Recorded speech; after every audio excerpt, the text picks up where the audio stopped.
So right now, one of the biggest stories making waves everywhere is the talk about the Sultan of Sokoto allegedly warning Nigerian politicians to release Nnamdi Kanu to avoid unrest in the country. This story has been spreading fast on social media, and people have been reacting from every part of Nigeria.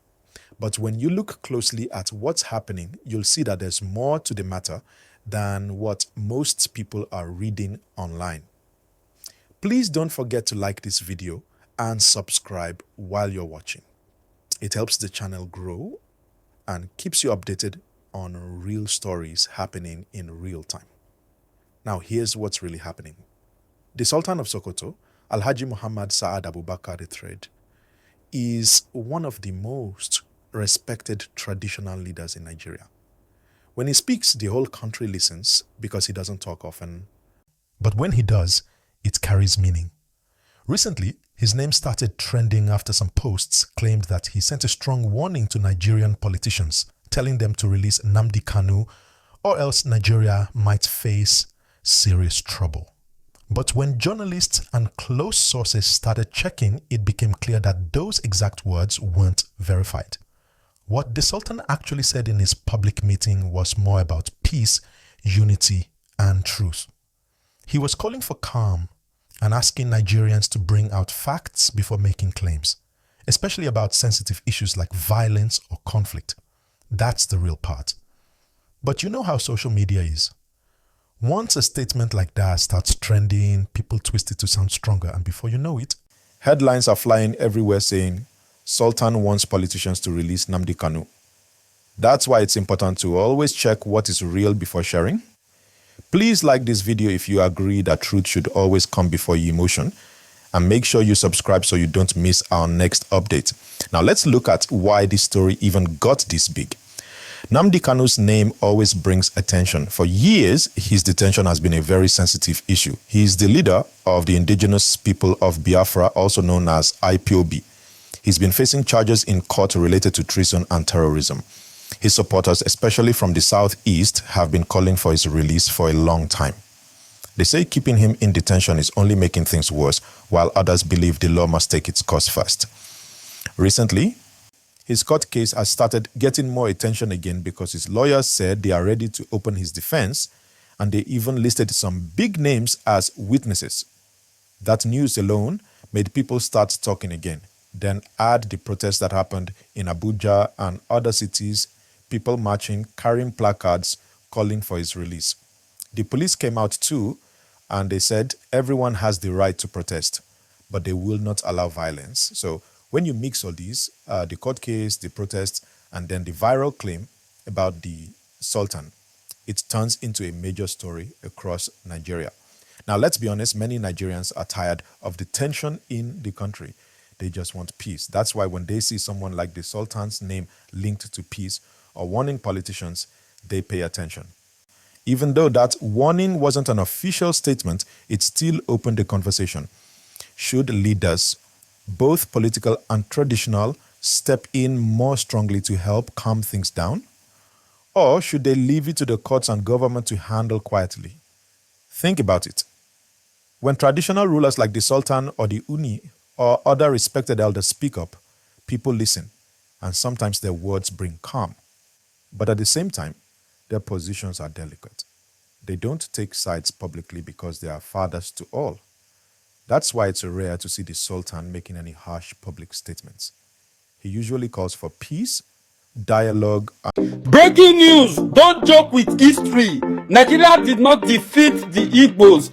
It was a global alliance. Sultan of Sokoto won Yoruba elders.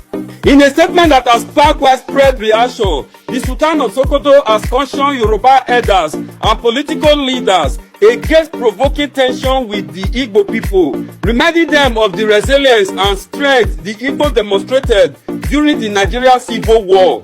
According to the Sultan, it is misleading to claim that Nigeria won the Biafra war purely its own strength.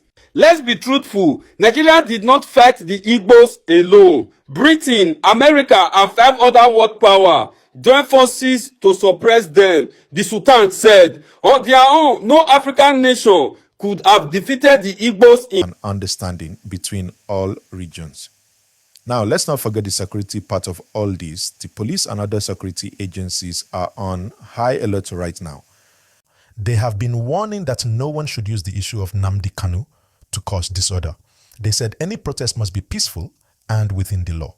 They also said they'll deal with anyone who tries to cause trouble or destroy property in the name of protest. So, for everyone watching this, the message is clear. Stay peaceful, speak your mind, but do it with respect for the law. Please, don't forget to like this video and subscribe if you're still with me. That simple click helps a lot, and I appreciate every one of you watching right now. Now, here's the deeper side of this whole matter.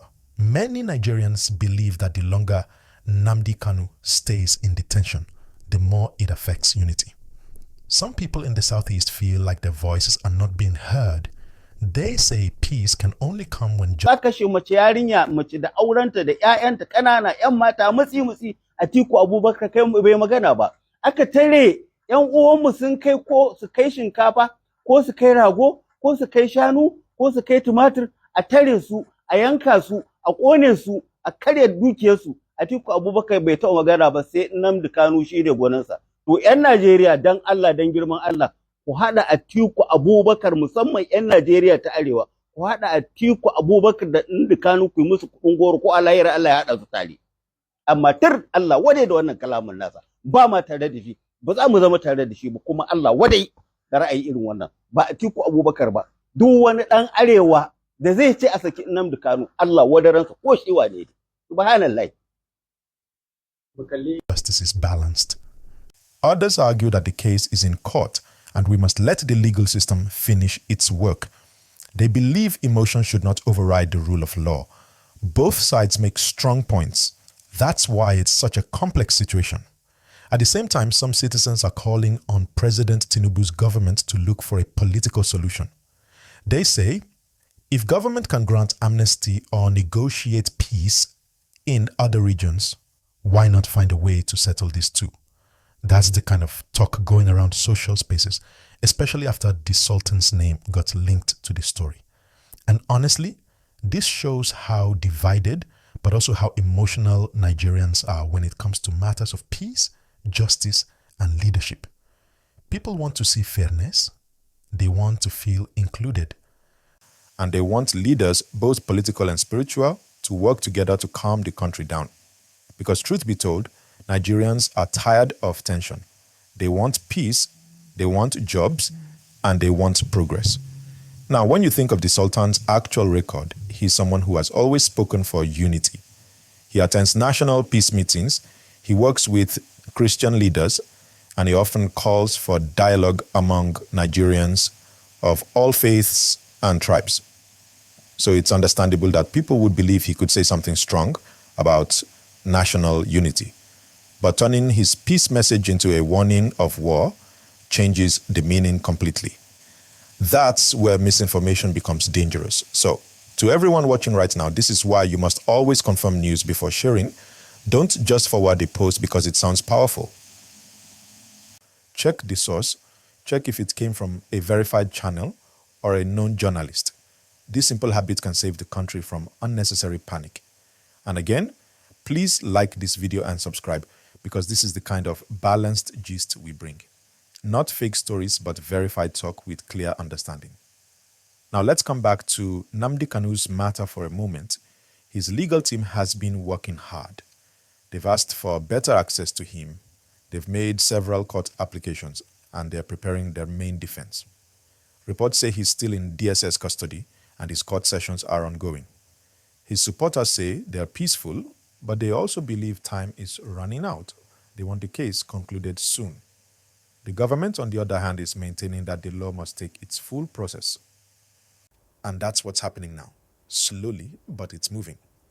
Some people think maybe the government could use political dialogue, while others say no, let justice take its course. Either way, it's a national discussion that keeps coming back. Now let's think deeper. Why is this story shaking the whole country again? Because Nigeria is at a point where unity and fairness are being tested. Every region feels its own pain. People are looking for hope. And when leaders like the Sultan or others are mentioned in issues of peace or fairness, it touches hearts. But again, words matter. One wrong quote can create a wave of tension. That's why, even though the Sultan didn't give that so-called warning, it became viral because people are already emotionally charged about the situation. This whole thing shows that Nigerians want to hear from leaders. They want leaders to talk, to show direction, to speak for justice, to call for peace. They want hope. So even if the headline was false, the message behind it reflects what many people are feeling. They want unity, and they don't want anything like war. Please, if you're still watching, take 1 second, like this video and subscribe. Let's keep spreading the right information and supporting peace in our country. Now, the question many are asking is, what will happen next? Honestly, everything depends on the court's next decision, on the government's willingness to listen, and on Nigerians' ability to stay calm. If everyone plays their part, leaders speaking with wisdom, citizens staying peaceful, and the media reporting truthfully, Nigeria will come out stronger from all this. Because at the end of the day, no matter our differences, we all want one thing: a peaceful, stable, and fair Nigeria where everyone feels respected and heard.